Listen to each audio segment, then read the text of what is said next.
الا الله ماكو، اشهد ان لا اله الا الله ماكو، شو اسوي؟ ربع ساعة؟ زين عادي اروح اكل لي لفة فلافل واجي؟ ها؟ جي ادز لي واحد بلكي على حظه تنفجر.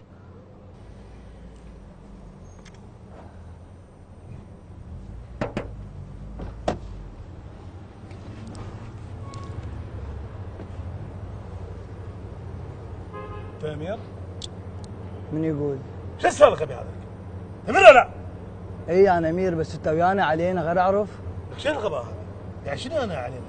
يعني مثلا طلعوا اعلان بالتلفزيون قالوا هناك سياره مفخخه عليك التوجه للكراده شنو؟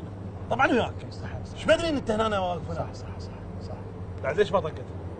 والله ما له علاقه، انت اعطيتوني سياره وريمونت وورقتين وقلتوا لي روح فجر.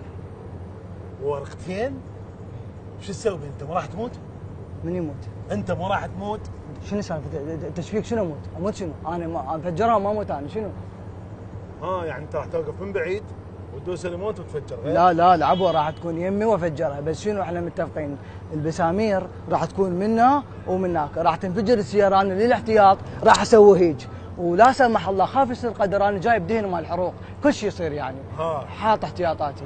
ايه بس قال لي سيفون وجايب دهن مال الحروق مو؟ افتح البنيد افتح اثول.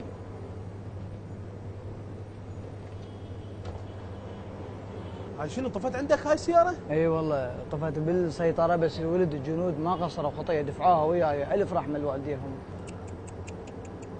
هاي قطرة ما بيها. شنو السالفة يابا؟ بالسيطرة اللي قبلها الولد دروا الدبة كاملة. شنو صدق تحكي؟ يعني تعبر السيطرتين ما حد شك بيك؟ ما حد قال لك اوقف؟ لا والله شكوا بي صراحة يعني. وقفوني قالوا لي شايل سلاح؟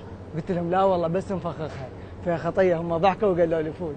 بعد انت هذا هنا ثوله خدمك. يا حبيبي استاذ، من عبرت انا شوي هنا ارتبكت، شفت ولد شاب قلت له ابو الشباب فدوه طولك، هاي السياره صار ساعه بدي افجرها ما جات تنفجر، عقليتي ما متوازنه صحيح، فهذا شو عافنا الغبي وطفر. قلت الواحد ده يمشي بالشارع قلت له سيارتي مفخخه فطفر. وانا شلون شفت لمي؟ اخ الله تلوق الهالوجه والله بيهم انفجار، بس ما طقت. اقول لك انت من مفخخ لك السياره مالتك؟ الله سالتني ولد شيشاني دره مال الله، تحطه على الجرح يخيس. زين. هيك واصل مرحله، بس هو مشكلته ما يحكي عربي، بس شيشان، فانا مقضيها بس اشارات يعني. زين. ومصادق 5 مجاهدات يشق شق، وقال لي بس تفجر نفسك وترجع بالسلامه اعطيك واحده من عندهم.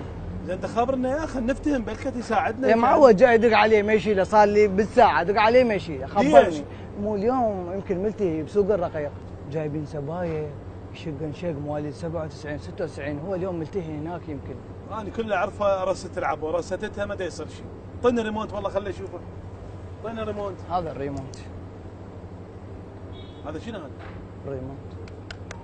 شنو هذا؟ مو انا ذاك الاصلي ضاع من عندي. شنو ضاع؟ فنزلت الباب. شنو ضاع؟ الاصل الريموت، فاني فكرت شو اسوي، رحت نزلت الباب الشرجي، لقيت ولدي يبيعون ريمونتات، قلت لهم اريد ريمونت اصلي، حتى اخوه جبته اخوه نفسه، وخاف قلت يقشمرون عليه شيء، جربوا لي اياه على الريسيفر، تاكدت منه يلا اخذته. بكت ولا اني داسك تقلب ببيت الخل فوق لك هذا ريموت هو الشغل كله بيه.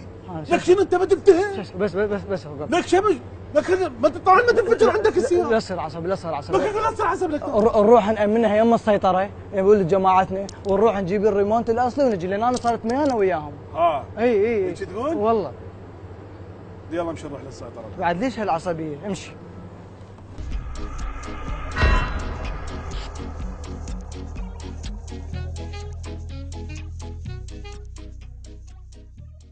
اكثر شيء يدمر الطريق ويسوي ازدحام هو سايق السياره اللي تمشي بالطريق.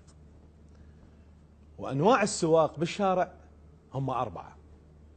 النوع الاول المفلش، هذا بنتبع السياره مالته تلقى عنده 20 دعمه، مرايه طايره، الصندوق مضروب، الباب داخله لي جوا. هذا النوع قلبه ميت، ما عنده مشكله يكسر عليك باي لحظه، لان هو مفلش، هو معروفه المفلش ما يخاف من المطر. النوع الثاني هو السلحوف اللي لا يسرع ولا يلوف، هذا يلزم السايد الايمن ويبقى ماشي بيه بنفس السرعه البطيئه، لو يلزم الايسر ويظل ماشي بيه بنفس السرعه البطيئه، لا يفيد وياه هورن، لا تفيد وياه مسبه، لا يفيد وياه صياح، يريد يوصل من النقطة ألف النقطة باء بنفس السايد بنفس السرعة بنفس الإيقاع، وغالبا ما تلقيه لازم ستيرن هيج. النوع الثالث المخبوصة، وأسميها المخبوصة لأن غالبا ما تكون بنية وهي موظفة ماخذة سيارتها بالأقساط ونازل الشارع بدون ما تعلم سياقة. هاي دائما عندها قرارين بنفس الوقت، تريد تلوف وتطلع قبل، تريد تصعد على الجسر وتنزل بالنفق، تريد توقف وتكمل الطريق.